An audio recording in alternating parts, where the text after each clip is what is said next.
So ito mga ka-TH, meron tayong maraming sign na ibabagi sa inyo. So ito yung una. So kung makikita natin siya ay kwadrado na bato. So located ito sa may creek, maliit lamang na creek. And then meron siyang kwadrado na bato. So sobrang tigas yung lalagyan nito. Hindi yan matatanggal kahit yan o. So kung titingnan mo sa ilalim, siya ay triangle. Okay, naka-triangle na bato. Tapos dito naman sa ibabaw, yan ay kwadrado. Okay? So meron yung detection. So dito naman number 9, number 9, tapos dito sa may unahan, meron siyang malalim na butas. Napakalalim niya ka-TH. Hindi yan abot ng kamay. Okay? Yan o. Marami yang putik sa ilalim na kinuha ni ka-TH. Okay, yan o. So yan ay number 9. Meron yung number sign 9, number 9. Okay. So dito ay meron kaming area na in-explore. So napakagandang area nito ka-TH, napakaraming sign. Lahat ng mga sign na nakita namin ay mga big boulder, mga BBM, okay? Malalaking bato na mayroong mga marka na nakalagay. Usually dito meron tayong makikita ng mga arrow, okay? Sundan mo lang is yung tinuturo in front. Yan yung kadalasang nakikita namin dito, mga pattern sa mga arrow. Usually kung saan nakatutok yung arrow, nandoon lang yung pinaka nilalagyan. Okay, mayroon talagang detection kung saan nakaturo ng arrow, nandoon mayroong detection. Yun yung napansin namin dito sa area ito. Kasi area kasi yung mga sign ka-TH, okay? Yung pinakamadali i-locate, yung mga arrow. Pero kung yung bato na may nakalagay na stone map, yun yung mahirap i-locate. Pero madali lang yung i-locate kapag mayroong locator. Yung pinakamadali talaga is yung may mga arrow. Hindi ka naman mahihirapan kung saan mag-locate kahit hindi mo nagamitan ng locator. Kasi meron siyang arrow. So yun yung italo. Okay?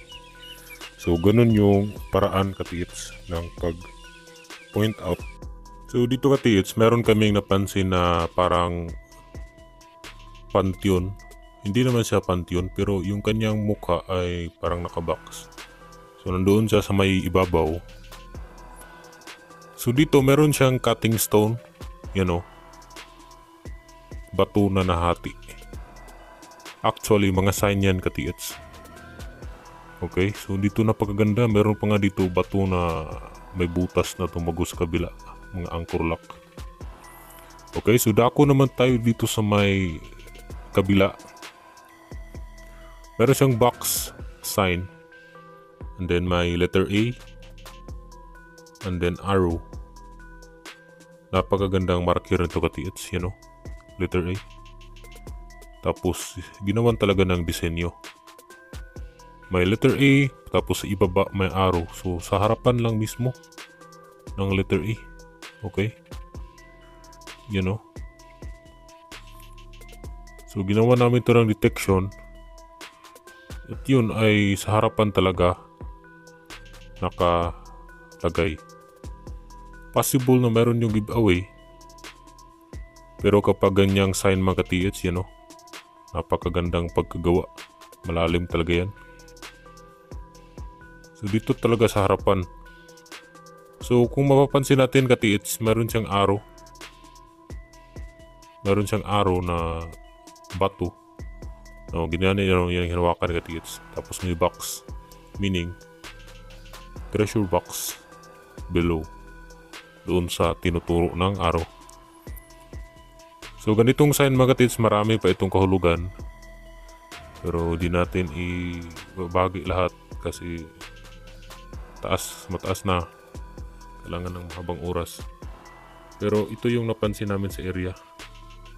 Marami talaga siyang malalaking bato na mayroong talaga nakalagay na marka. Usually kapag mga BBM, malalim talaga yan. Aabot talaga yan sa bedrock yung kanyang pagkabaon.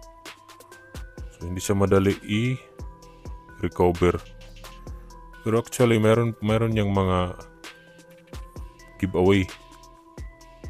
Okay? 4 to 5 meters yung pinakamalalim. Pag i-convert natin yan sa feet, nasa around, sabihin natin 5 meters. So 17 feet or 18. Okay? So dito, mayroon talagang mga pagkakataon na yung mga bato na nakalagay, meron siyang mga alignment. Okay, hindi lang natin napapansin, pero pag tingnan natin na maigi, meron siyang directional point na tinuturo, which is yung pinaka ibabaw o pinaka digging spot. Okay, tulad nito, para siyang bunganga ng isang hayop, yan yung hinawakan na katiips, meaning in front. Okay, yun yung mga sign na madali lang locate. Kahit di nagamitan ng locator, basta kabisado mo na yung paraan kung saan ibinaon yung item. Okay? Mga pointer kasi yan, pointing down, in front, or under. Nakadepende kung paano yan inukit. Okay? And then dito, marami pa dito yan, oh, mga big boulder marker. Usually, kapag mga pupunta tayo sa area, ay makikita natin yung mga hindi masyadong klaro. Pero ito yung maganda. Semento. Okay? Yan, oh. Mga graba, may malaki, may maliit. Hinalo-halo katiits, ginawang cover. Okay? Na semento talaga yan, oh. Napakalaking semento niyan. Doon yan galing sa ibabaw. Yan ay itinakip doon sa ibabaw. Okay, yan, oh. Dito meron pang malaking bato sa may gilid. So, wala namang maggagawa ng construction na bahay dito kasi nandito ito sa bundok, tuktok ng bundok, tapos wala ditong kabahay-bahay. Okay? So, kami ay nabigla at meron ditong simento. Pero ito ay wala na inioperasyonan. Tapos tinigilan nila. Okay, so napakaganda nun katiit, simento. Bihira ka lang makakita ng mga simento. So ngayon mga katiits, maraming mga katiits yung nagtatanong kung paano nga ba makita yung mga treasures sa mga sapa tulad nito, mga kabir na parang mga dapanas. Actually, hindi na yan may kalaliman. Tulad nito, mayroon ditong spalto sa ibabaw. Kasi nandito na ito sa creek. Kapag magbaon sila katiits, doon talaga yan ibabaon sa mga matitigas na parte ng lupa, doon sa bedrock.